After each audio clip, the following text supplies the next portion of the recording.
When you think about surviving a brutal ancient winter, you probably picture a pretty grim scene, right? Just a desperate day-to-day fight to stay alive. But what if I told you the ancient Slavs didn't just fight winter? They actually outsmarted it. They had this whole sophisticated system of engineering, food science, and social tech that is frankly stunning. So let's dive in and break down exactly how they pulled it off.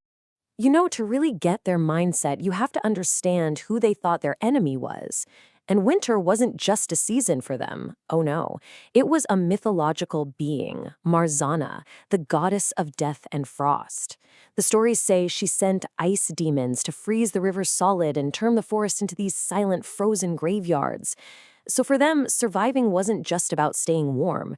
It was a full-on existential battle against a god. And that leads us right to the big question. How in the world did they do it?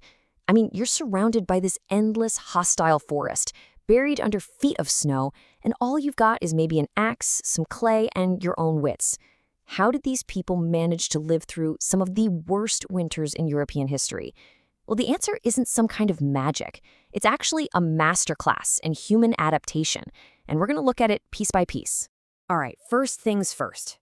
Their number one line of defense against Marzana was their home. But these were not just simple log cabins. No way. They were these incredibly designed fortresses, built not just on the earth, but literally with it. The secret weapon was a structure called a pulziemnianka, which basically means a semi-dugout, and the name tells you everything. It was a hut with about half of its structure dug right into the ground. Now, this wasn't some lazy shortcut. It was an absolutely brilliant, intuitive use of basic thermodynamics. See, they didn't try to fight nature, they got nature to protect them instead. So here's the amazing science behind this. No matter how cold it gets outside, we're talking minus 30 degrees Celsius, just a few feet below the surface, the Earth stays at this stable, life-saving temperature of around 4 to 6 degrees.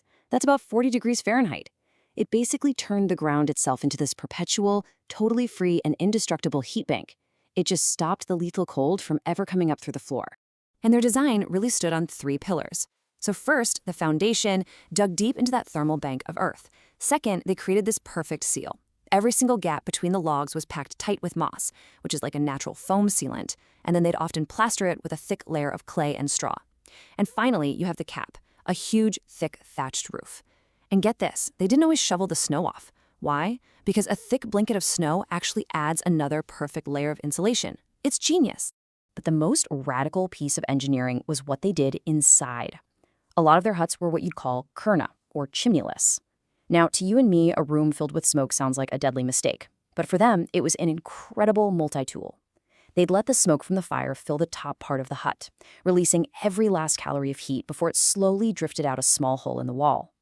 This not only squeezed every bit of warmth out of their firewood, but the smoke also disinfected the air, killed off mold and bugs, and would slowly smoke and preserve any meat they had hanging from the rafters. It wasn't a bug, it was a feature. Okay, so you've built the perfect fortress. That's great, but a fortress is pretty useless if the people inside are starving. When the land is frozen solid and offering absolutely nothing for 6 months straight, how did they fuel their own bodies? The answer lay in what you could call a meticulously planned larder of life. You can see their winter diet was basically a carefully constructed arsenal against starvation. The absolute foundation, almost half of it, was grains, millet, barley, that gave them the core calories they needed. But look at that next huge slice, fermented foods. That wasn't just for taste, it was their lifeline for vitamins. And then you have fats like lard and tallow, which were just pure high-octane fuel for the body's furnace. Their mastery of kishanki, or fermented foods, was probably their most brilliant food technology. They would ferment enormous amounts of cabbage, cucumbers, and beets. And by doing that, they didn't just preserve their harvest for months, they created a nutritional powerhouse that protected them from diseases like scurvy, which was a huge killer for so many other cultures during winter. It's funny, modern science is really only now catching up to what they just knew intuitively. Fermentation didn't just keep food from rotting, it actually unlocked new nutrients. It created B vitamins and, most critically, vitamin C. It also supported their gut microbiome, which we now know is the absolute cornerstone of a strong immune system. So yeah, when your doctor tells you to eat more kimchi or sauerkraut, you're basically just following ancient Slavic wisdom. And just take a moment to think about the incredible scale of this effort. It's estimated that one single family, maybe 5 or 6 people, needed to gather, process, and store up to half a ton of food just to have a realistic shot at seeing the spring. Their entire summer wasn't a time for relaxing. It was this frantic, nonstop, life-or-death race against the calendar. So they had a warm home and they had a full pantry. But you can't just hide inside for 6 months. You have to go out to hunt, to get firewood, to survive. And for that, they needed a second skin, a personal fortress of clothing that was just as cleverly engineered as their homes. And what's just incredible is that they basically perfected the 3-layer system that modern outdoor brands sell to us today, but 1,000 years earlier. So step 1, a linen shirt right against the skin. Linen is amazing at wicking sweat away, and keeping dry is the first rule of staying warm. Step 2, 1 or 2 heavy, thick wool tunics. Wool is a miracle fiber. It keeps you warm even when it's wet.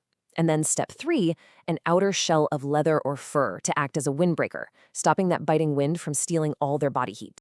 But here's the detail that just shows their raw, pragmatic genius. The final layer of defense for their face and their hands wasn't fabric at all. It was animal fat. Yep, lard or tallow, just smeared directly onto any exposed skin.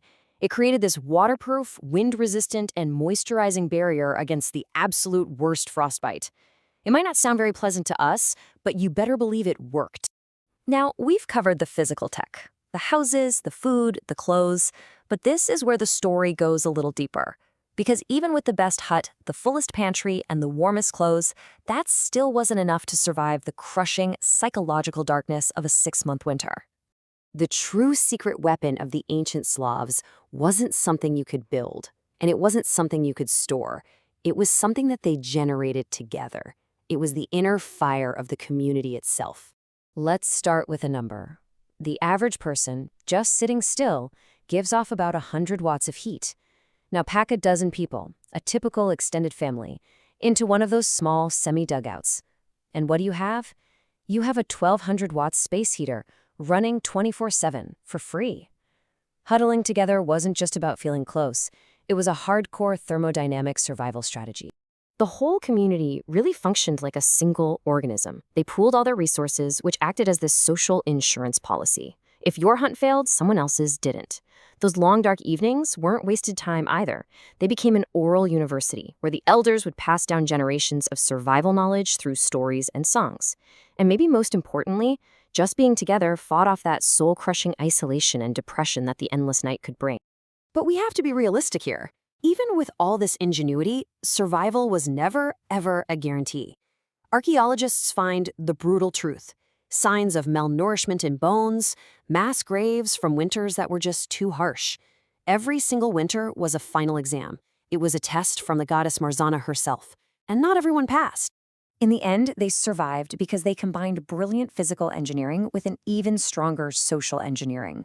They understood, deep down, that the warmth from a shared fire, a shared story, and a shared struggle was every bit as vital as the fire burning in the hearth. It kind of makes you wonder, doesn't it? As we face our own modern challenges, our own kinds of metaphorical winters, what lessons in ingenuity and community can we learn from them?